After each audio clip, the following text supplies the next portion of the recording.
Hello viewers, welcome to taxaction.com. This is Priya. What?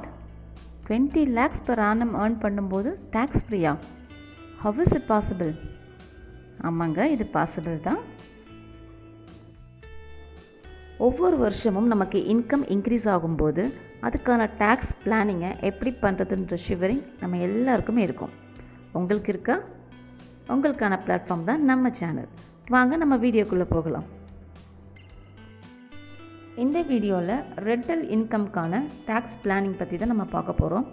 And அடுத்தடுத்த வீடியோஸில் மற்ற types of இன்கம்ஸோட tax பிளானிங்கை நான் உங்களுக்கு வீடியோவாக போஸ்ட் பண்ணுறேன்.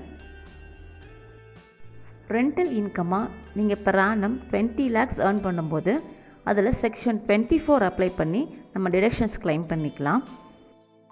நம்பர் 1, ஸ்டாண்டர்ட் டிடக்ஷனாக 30% நமக்கு அலோவ் பண்ணுறாங்க. அந்த 30% நம்ம 20 lakhsக்கு அப்ளை பண்ணும்போது உங்களுக்கு 6 lakhs ரெடியூஸ் ஆகிடும். So taxable rental income after deduction 14 lakhs. And number 2, claim interest on housing loan. இது செக்ஷன் 24Bயில் நம்ம அப்ளை பண்ணிக்கலாம். இந்த ஹவுசிங் லோன் இன்ட்ரெஸ்ட்டுக்கு எந்த விதமான லிமிட்டேஷன்ஸும் கிடையாது. அதாவது per இயருக்கு நீங்கள் எவ்வளோ இன்ட்ரெஸ்ட் பே பண்ணுறீங்களோ அவ்வளோ அமௌண்ட்டை நீங்கள் கிளைம் பண்ணிக்கலாம். இது ஜஸ்ட் 20 lakhs per annum இன்கம்மாக இருக்க பட்சத்தில் இந்த 2 lakhs அப்ளை பண்ணால் நம்ம டேக்ஸ் ஃப்ரீ எப்படி பண்ணுறதுக்காக தான் ஒரு அசியூம் அமௌண்ட்டாக நான் இதை கொடுத்துருக்கேன். இந்த இன்கம்க்கான கேல்குலேஷன்ஸ் பாருங்கள். Gross rental income 20 lakhs, standard deduction 30% நம்ம அப்ளை பண்ணும்போது 6 lakhs லெஸ் ஆகிடும். அண்ட் இன்ட்ரெஸ்டான ஹவுசிங்கில் நம்ம அப்ளை பண்ணும்போது 2 lakhs லெஸ் ஆகிடும். Net taxable income 12 lakhs. இதுக்கான டேக்ஸ் லயபிலிட்டி ஆஃப்டர் பட்ஜெட் 2025ஓட நியூ ரெஜிம் டேக்ஸ் லா படி நமக்கு டேக்ஸ் லயபிலிட்டி 60,000 வருது. இந்த 60,000ம் நமக்கு ரிபேட்டில் கால்குலேட் ஆகுது. ரிபேட்டோட வேல்யூவை இன்க்ரீஸ் பண்ணியிருக்காங்க. இதுக்கு முன்னாடி வருஷத்தில் 25,000 இருந்ததை இந்த வருஷம் 60,000 இன்க்ரீஸ் பண்ணியிருக்காங்க. ஸோ இந்த டேக்ஸ் லயபிலிட்டி மொத்தமும் நமக்கு ரிபேட்டில் கால்குலேட் ஆகிடும். இந்த ரெண்டல் இன்கம்க்கான டேக்ஸ் பிளானிங்கில் இன்னும் ஒரு சில அடிஷ்னல் டிப்ஸ் நம்ம பார்க்கலாம்.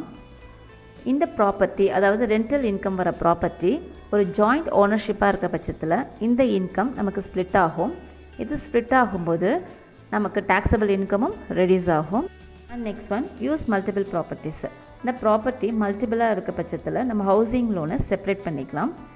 அண்ட் ஹெச்யூஎஃப் ஃபேமிலியாக இருக்க பட்சத்தில் இந்த டேக்ஸ் லேப் நமக்கு லோயர் டேக்ஸ் லேபில் வரும். இன்னும் அடிஷ்னல் இன்ஃபர்மேஷன்ஸை நான் நெக்ஸ்ட் வீடியோவில் போஸ்ட் பண்ணுறேன். இந்த வீடியோ உங்களுக்கு யூஸ்ஃபுல்லாக இருந்ததுன்னா ப்ளீஸ் சப்ஸ்கிரைப் பண்ணுங்கள். அண்ட் ஆல்ன்ற பெல் பட்டனையும் ப்ரெஸ் பண்ணிங்கன்னா நான் போடுற அடுத்தடுத்த அப்டேட்ஸு உங்களுக்கு குயிக்காக ரீச் ஆகும். அண்டு இன்னும் additional information, tax planning information உங்களுக்கு வேணும்னா நீங்கள் அதை ஒரு கொஸ்டினாக ரைஸ் பண்ணி எனக்கு கமெண்ட் பண்ணுங்கள். நான் உங்களுக்கு ஆன்சர் பண்ணுறேன். அண்டு கூடவே லைக் பட்டனையும் நீங்கள் தட்டி விடுங்க. தேங்க்யூ ஃபார் வாட்சிங்.